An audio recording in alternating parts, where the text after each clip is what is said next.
Bonjour et bienvenue dans ce cours de culture générale consacré aujourd'hui au thème de la population française. S'il y a bien un chiffre à retenir de ce chapitre, c'est celui-là. Nous sommes maintenant près de 67 millions de Français au 1er janvier 2017. Passons désormais au sommaire. Dans une première partie, nous allons parler de la démographie française et de comment elle a évolué au cours des dernières décennies. Dans une deuxième partie, nous ferons un petit topo sur l'histoire de l'immigration.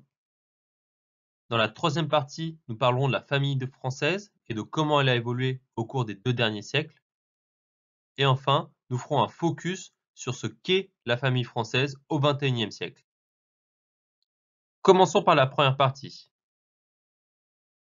Ce qu'il faut retenir, c'est que la France a connu sa transition démographique très jeune, avec une baisse de sa natalité dès la moitié du XVIIIe siècle. La transition démographique, c'est le passage d'un régime démographique ancien à un régime démographique moderne. Vous pouvez voir avec le schéma à droite à quoi ressemble un régime démographique ancien. Il se traduit par une forte natalité et une forte natalité. À l'inverse, après la transition démographique et le passage à un régime démographique moderne, on voit une faible mortalité et une faible natalité. Mais pourquoi la natalité a baissé dans le temps? Tout d'abord, la mortalité infantile a diminué, ce qui va inciter les couples à limiter le nombre d'enfants et qui vont devenir ainsi l'objet d'investissements affectifs. Un autre aspect important à connaître, c'est la promulgation du Code civil qui va supprimer le droit d'aînesse. Le droit d'aînesse conférait à l'aîné de la famille l'ensemble de l'héritage des parents. À partir du moment où ce droit est supprimé, pour éviter de partager l'héritage entre plusieurs enfants, les parents vont donc choisir d'en faire moins.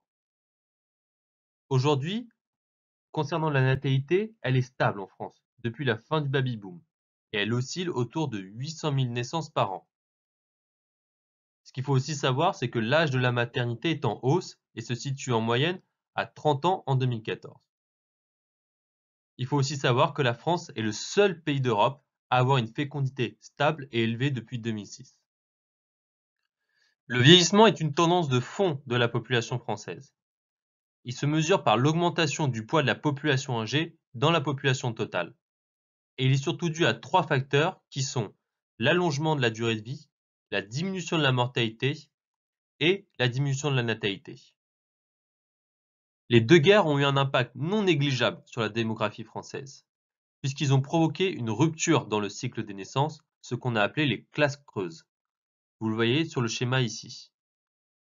On a une chute de la population. Quelles sont les raisons de l'allongement de l'espérance de vie? L'allongement de l'espérance de vie est dû aux progrès médicaux, au développement économique et aux changements socio-culturels.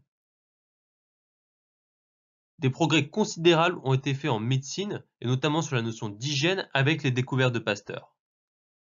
La découverte aussi de vaccins, de sérums, de médicaments ou encore de thérapies ont conduit à un meilleur encadrement sanitaire de la population. Un autre aspect à prendre en compte sur l'allongement de l'espérance de vie, c'est la création de la sécurité sociale en 1945 qui permet l'accès aux soins à tous. Un aspect que vous pouvez aborder dans vos copies, c'est la différence entre l'allongement de l'espérance de vie et l'augmentation de la qualité de vie. Puisqu'en effet, l'allongement de la vie accroît le risque de maladies neurodégénératives et par conséquent accroît le risque de dépendance.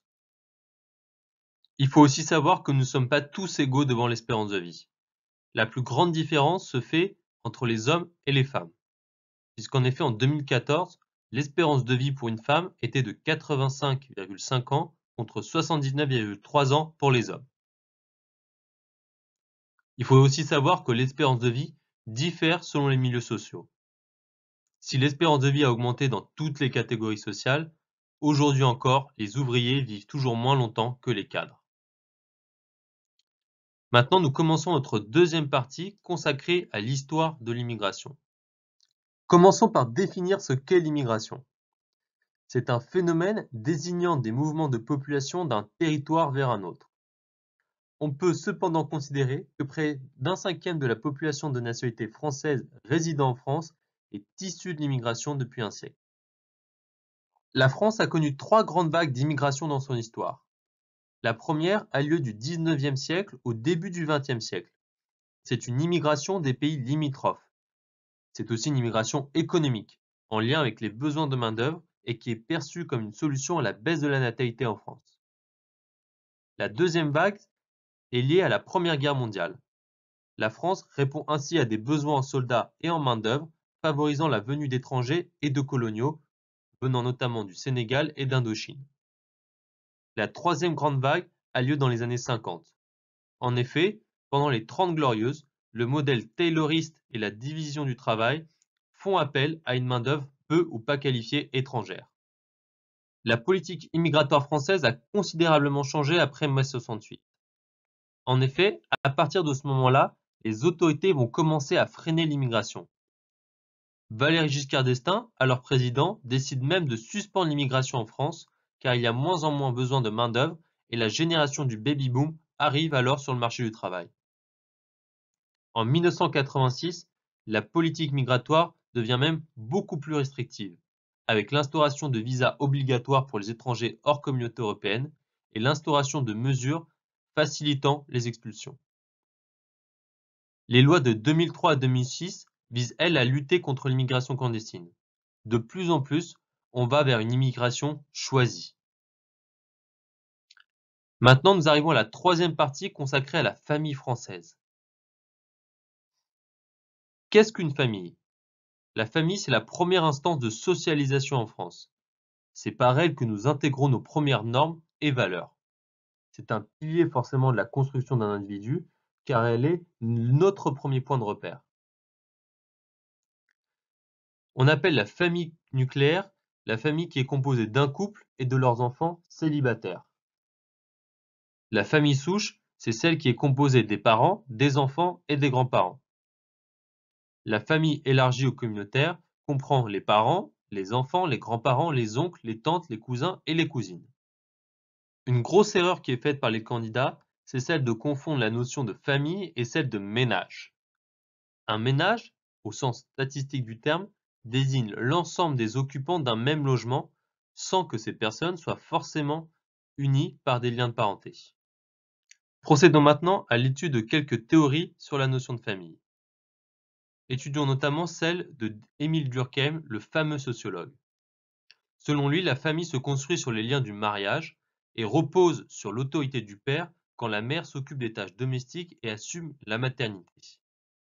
Selon lui, la famille devient de plus en plus une entité indépendante des autres groupes, mais elle dépend en même temps de plus en plus des institutions et de l'État. Que représente la famille selon Talcott Parsons? Il note que de plus en plus, les enfants ne vivent plus toute leur vie avec leurs parents et s'émancipent pour recréer un nouveau cercle familial.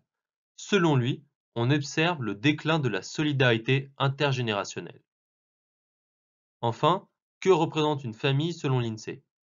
Selon l'INSEE, une famille est la partie d'un ménage comprenant au moins 2 personnes et constituée soit d'un couple, marié ou non, avec le cas échéant son ou ses enfants appartenant au même ménage, soit d'un adulte avec son ou ses enfants appartenant au même ménage. De plus en plus de sociologues et d'analystes mettent en avant l'existence d'une crise de la famille. Cette crise est d'abord liée à l'évolution du statut et de la place de la femme. En effet, les femmes sont de plus en plus autonomes. Par exemple, depuis 1965, elles peuvent exercer une activité sans l'accord de leur mari. On note aussi une augmentation du taux de scolarisation. L'allongement du temps des études participe au recul de l'âge du mariage et de la naissance des premiers enfants. On note aussi un recul de la religion. En 1972, 87% des Français se disaient catholiques contre 64% aujourd'hui. La pratique religieuse s'est effondrée. À l'heure actuelle, moins de 5% des Français vont à la messe. Tout cela participe à une crise de la famille. Ce qui participe aussi à la crise de la famille, c'est les évolutions des unions. Première évolution marquante, l'augmentation du divorce. Commençons par un petit rappel historique du divorce. Il est autorisé depuis la loi du 20 septembre 1792. En 1795, le Code civil limite considérablement ces possibilités de divorce, qui est finalement même aboli en 1816. Il faudra attendre 1884 et la loi Naquet pour qu'il soit de nouveau autorisé. Au XXe siècle, et surtout après la Seconde Guerre mondiale, la courbe des divorces va considérablement augmenter, tandis que, à l'inverse, celle des mariages va diminuer. Par exemple, en France, on passe de 30 000 divorces en 1963 à près de 100 000 en 1984. Autre évolution marquante, l'arrivée de nouveaux modes d'union. Ce qu'il faut bien comprendre, c'est que la baisse du nombre de mariages ne signifie pas la fin des couples.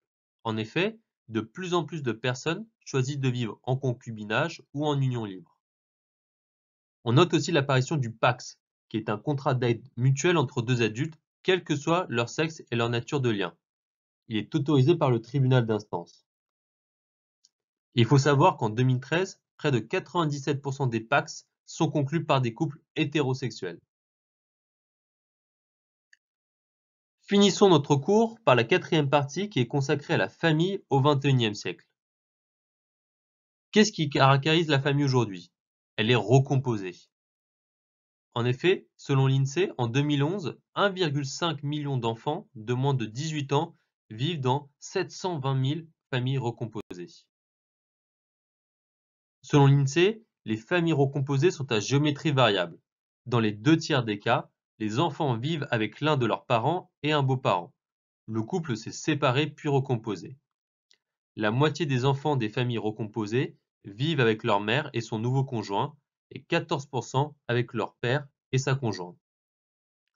Autre tendance de fond de la famille au XXIe siècle, la montée du nombre de familles monoparentales comme le montre le graphique à droite. On note une évolution sensible de la monoparentalité en France. Elle est passée de 8,2 à 20,8% entre 1975 et 2011. L'INSEE constate en 2011 que 2 familles sur 10 sont aujourd'hui monoparentales. La monoparentalité concerne en majorité des femmes, surtout les moins diplômées. C'est le cas surtout après une rupture et le niveau de vie des femmes alors chute en moyenne de près de 20%. Il faut donc savoir que la monoparentalité constitue l'une des premières causes de pauvreté en France. Troisième et dernière tendance de fond de la famille au XXIe siècle, l'arrivée de la famille homoparentale. En effet, le 23 avril 2013, l'Assemblée nationale vote la loi Taubira relative au mariage pour tous. Cette loi va autoriser 2 personnes de même sexe à se marier et surtout à adopter.